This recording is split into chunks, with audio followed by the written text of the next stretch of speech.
আলাইকুম। দেশ বিদেশ টিভি থেকে হোসেন বলছি, আমার চ্যানেলে সবাইকে স্বাগত। 5 আগস্ট 2024 শেখ হাসিনা ভারতে চলে যাবার পর আওয়ামী লীগের অবস্থা খুব করুণ হয়ে যায়। তাদের কোনো নেতা কেউ বিদেশে, কেউ জেলে, কেউ আত্মগোপনে, এবং এই অবস্থায় ডক্টর ইউনূস ক্ষমতা নিলেন, তার সাথে ছাত্ররা আছে এবং বিএনপি জামাত মোটামুটি মাঠ দখল করে আছে। এখন এই অবস্থায় একটি বড় আলোচিত বিষয় হচ্ছে আয়নাঘর।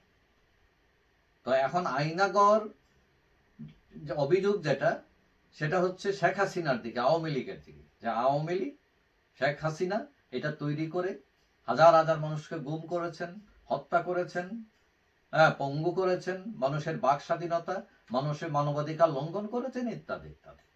এবং আমরা দেখলাম যে ইউনূস সাহেব কয়দিন আগে এটা পরিদর্শন করেছেন, এবং এটা দেখলে যে কারো মন হয়তো খারাপ হয়ে যাবে এবং সে বুঝতে পারবে এটা একটা মধ্যযুগীয় বর্বরতা। কিন্তু আওয়ামী লীগ অনেকেই মনে করে এটা একটা ভুয়া বানানো জিনিস। এখন আমি যদি বলি যে আয়নাঘর কিন্তু আগেও ছিল, এখন এটা কিভাবে ছিল এবং এটা শুধু শেখ হাসিনাকে কেন দায়ী করা হচ্ছে?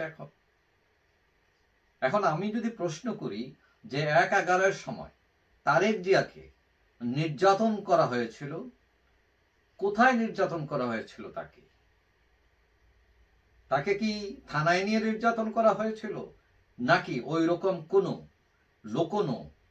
কোনো আয়নাঘরের মধ্যে তাকে নির্যাতন করা হয়েছিল? এই যে আয়নাঘরের যিনি প্রথম মিডিয়াতে আনেন, তাসনিম খলিল সাংবাদিক, তাকে কারা গুম করেছিল? কোথায় নির্যাতিত হয়েছিলেন তিনি? এবং বিএনপি আমলেও গোয়েন্দারা অনেককে সাদা পোশাকে আটক করে বিরোধীদের নির্যাতন করে, এটা পত্রপত্রিকা খুলেই পাবেন আপনি। এবং এই যে প্রক্রিয়াটা, এটা পৃথিবীর বিভিন্ন দেশে আছে। গোপন জিজ্ঞাসাবাদ, বল প্রয়োগ করে তারা বিভিন্ন তথ্য উপাত্ত নেয়, এবং এটা ইউরোপেও আছে, আমেরিকায়ও আছে। এবং ওইসব দেশও প্রচুর মানবাধিকার সংগঠন আছে যারা এটা নিয়ে সোচ্চার, প্রতিনিয়তই প্রতিবাদ করছে। অনেক সময় কোর্টেও তারা এটা নিয়ে ফাইট করে, মানবাধিকার সংগঠন করে। এখন এটার অর্থ এই নয় যে আমি এটার সাপোর্টার। এটা অবশ্যই ঘৃণিত একটা কাজ এবং মানবতা বিরোধী একটা কাজ। এখন বিএনপি এবং জামাত সরকারের আমলেও কিন্তু এই ধরনের অন্যায় কাজ হয়েছে। 1/11 সময় হয়েছে। আপনারা সবাই জানেন র্যাবের ক্রসফায়ার। তো র্যাব নিয়ে তাদেরকে নির্যাতন কোথায় করেছে আপনি জানতেন?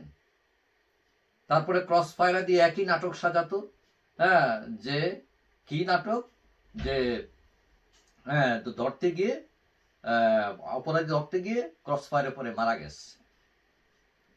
এই গল্প কিন্তু বিএনপি জামাতের আমলেই শুরু হয়েছিল। এখন প্রশ্ন হচ্ছে যে এই যে ডক্টর ইউনূস সাহেব পরিদর্শনে গেলেন, 6 মাস লাগলো কেন পরিদর্শন করতে? নাকি সেনাবাহিনী যেতে দেয়নি? সেনাবাহিনী সরকার চালায়। এখন ইউনূস সাহেব গেলেন, নিয়ম হলো সকল সাংবাদিকদের ডেকে তিনি নিয়ে যাবেন। এখানে হাতে গোনা কয়েকজন ছাড়া কোনো সাংবাদিক নেওয়া হয় না।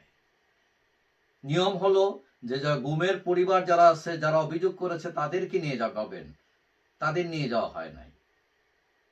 এখানে বিভিন্ন প্রশ্ন দেখা দিয়েছে। এখন এটা নিঃসন্দেহে মধ্যযুগীয় বর্বরতা, কিন্তু এর দায় যদি শুধু আওয়ামী লীগকে দেন, এটা ফেয়ার হয় কিনা? কারণ বিএনপি জামাতের আমলও ছিল, 1/11ও ছিল, এরশাদ সরকারের সময়ও ছিল, এবং সকল সরকারের আমলে সাদা পোশাকধারীরা গোপন কক্ষে নিয়ে বিরোধী নির্যাতন করতেন, ক্রস ফায়ারে দিতেন, মানুষ মারতেন। এখন শুধু দোষ আওয়ামী লীগের, শুধু দোষ শেখ হাসিনার। দায় অবশ্যই শেখ হাসিনার, কিন্তু সে দায় কিন্তু খালেদারও, এরশাদেরও। আর যেহেতু জামাত তাদের সাথে ক্ষমতায় ছিল, তাহলে সেটা শফিকুর রহমানেরও। সমস্যা হলো আমাদের দেশে ক্ষমতা থেকে চলে গেলে সে হয়ে যায় খুনি, আর যারা মাঠে থাকেন তারা তখন হয়ে যায় ফেরেস্তা।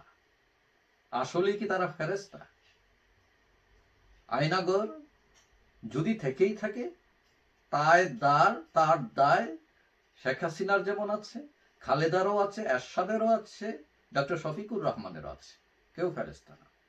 যাই হোক, সবাই ভালো থাকবেন। আশা করি দেখা হবে অন্য কোনো ভিডিওতে ইনশাআল্লাহ। আল্লাহ।